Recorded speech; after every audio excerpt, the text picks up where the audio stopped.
Hi, I'm Laura from Try This at Home, and I have decided to expand my gardening this year, and I got a community garden plot. And so what that means is I have more room to grow the larger items like melons and pumpkins and corn, and things that are a little bit lower maintenance that you don't really have to look at every day, but you're able to go out and weed and take care of maybe weekly for that. But for that, since I do live in Canada, there is a bit of prep work that needs to happen indoors first.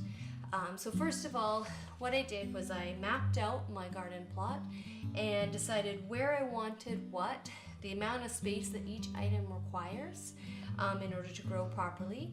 And then once you have that map figured out, then that's when you're going to go and look at your seeds to see when you should start them indoors.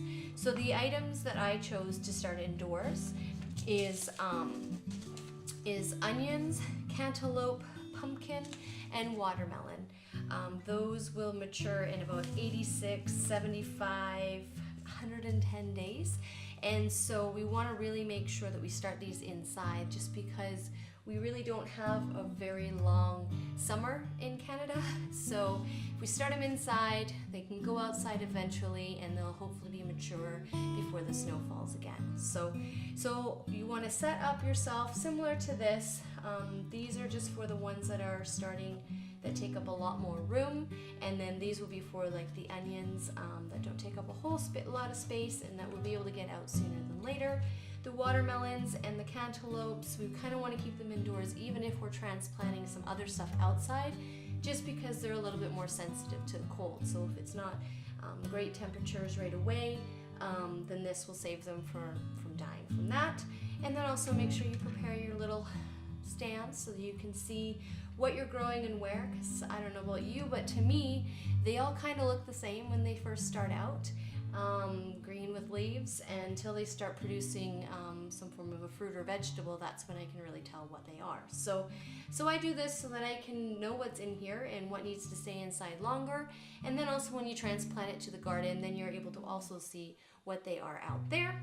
So we are just going to get started with prepping and planting.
Our start for our garden.